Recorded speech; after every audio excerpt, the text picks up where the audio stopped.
Lalu dipanggil dari tadi gak nyaut-nyaut lu ya? Ya udah, sekarang lu ke warung Gi. Ngapain, Mak?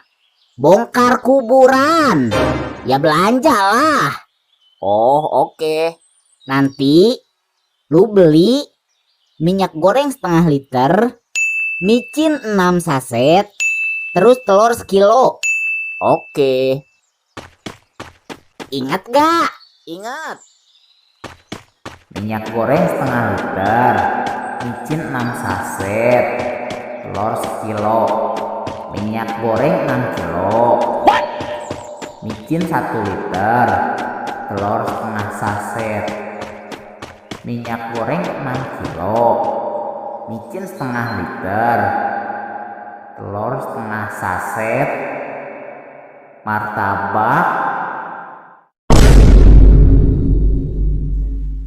Lupa, Cok.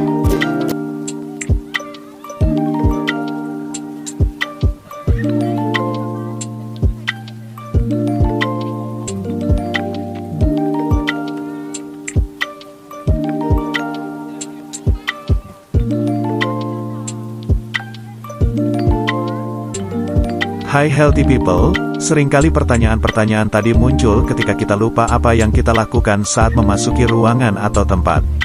Fenomena ini disebut doorway effect. Seorang ilmuwan di Notre Dame bernama Gabriel Radvansky sudah 20 tahun meneliti bagaimana fenomena ini bisa terjadi. Bagaimana bisa otak kita yang begitu hebat bisa lupa terhadap hal sekecil itu. Doorway effect pada dasarnya bagaimana otak kita terikat pada kejadian-kejadian di suatu lingkungan atau tempat kita berada. Ini merupakan fenomena lupa yang cenderung terjadi saat kita berpindah ruangan, keluar atau masuk, melewati pintu. Memori kita cenderung dikotak-kotakkan sehingga antara ingatan satu dengan lainnya dibatasi sehingga saat berpindah tempat atau kegiatan, kita terkadang kesulitan mengingat apa yang hendak dilakukan. Itu mengapa kita sering lupa apa yang harus dilakukan di ruangan Healthy baru. people tidak perlu Sedikit khawatir, clue bisa membantu kita meskipun mengingat fenomena kembali. tersebut bisa terjadi secara spontan di otak kita, masih ada kok tips-tips yang bisa kita lakukan untuk meningkatkan memori yang ada di otak agar bisa meminimalisir doorway effect tadi. Let's go, kita simak tips-tipsnya. Yang pertama, healthy people harus bisa fokus. Fokus dalam memproses informasi. Dan ketika menangkap informasi, perhatian sangat diperlukan supaya informasi bisa terserap dengan baik. Tips kedua, sebagai cara untuk meminimalisir lupa ingin membicarakan apa yang paling mudah adalah dengan membuat catatan. Misalnya, Anda berencana untuk menceritakan peristiwa penting yang terjadi di kantor pada orang di rumah. Buatlah catatan pengingat di ponsel Anda. Tips ketiga, jangan suka menunda suatu pekerjaan. Nah, kalau yang ini sangat terkait dengan kebiasaan kita nih. Apa gunanya mencatat dalam agenda kalau kita malas untuk segera melakukannya? Tips keempat, healthy people bisa latihan terus-menerus dan melakukan pengulangan. Dengan latihan, secara tidak langsung otak kita akan kembali mengulang informasi tersebut dan membuat informasi itu akan terus kita ingat. Tips kelima, hubungkan informasi baru. Dengan menghubungkan hubungan antara informasi baru dan ingatan yang sudah ada sebelumnya, kita bisa mengingatnya lebih cepat. Tips yang keenam nih, biasakan meletakkan barang pada tempatnya, ini juga terkait dengan kebiasaan. Kalau kita sudah terbiasa meletakkan barang pada tempatnya, maka kita tidak akan repot-repot mencari karena sudah pasti letaknya ya di situ-situ saja.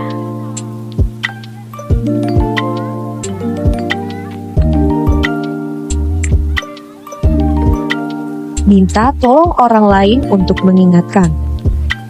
Cara lain, agar Anda tak lupa apa yang mau dibicarakan, adalah meminta tolong kepada orang lain untuk mengingatkan. Ini bisa dilakukan jika Anda memang akan bersama dengan orang itu sampai waktunya Anda bercerita.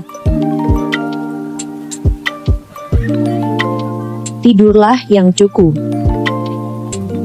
Kurang tidur bisa jadi salah satu penyebab kenapa orang sering lupa. Orang yang kurang tidur dalam aktivitas sehari-harinya akan jadi mengantuk sehingga tidak bisa fokus dalam berpikir dan hasilnya akan menjadi pelupa. Gunakan perangkat mnemoni. Perangkat mnemonik menggabungkan potongan informasi ke dalam bentuk yang menarik atau mudah dikenali. Ini dapat berbentuk rima, singkatan, dan lain-lain. Contohnya, kita ingin menghafal warna-warna pelangi, maka kita bisa menghafalnya dengan Mejiku Hibiniu. Memperhatikan asupan nutrisi. Otak tentu memerlukan asupan makanan bergizi agar dapat berfungsi dengan optimal. Perbanyak konsumsi makanan, seperti sayuran hijau, ikan, teh hijau, dan kacang-kacangan, agar fungsi otak lebih terjaga. Melatih otak. Melatih keterampilan kognitif dengan bermain permainan otak adalah cara yang menyenangkan dan efektif untuk meningkatkan daya ingat. Oke, healthy people, itulah beberapa tips yang bisa dicoba. Jika healthy people merasa sering lupa mengingat sesuatu, diikuti gejala lainnya, jangan ragu untuk periksa ke dokter.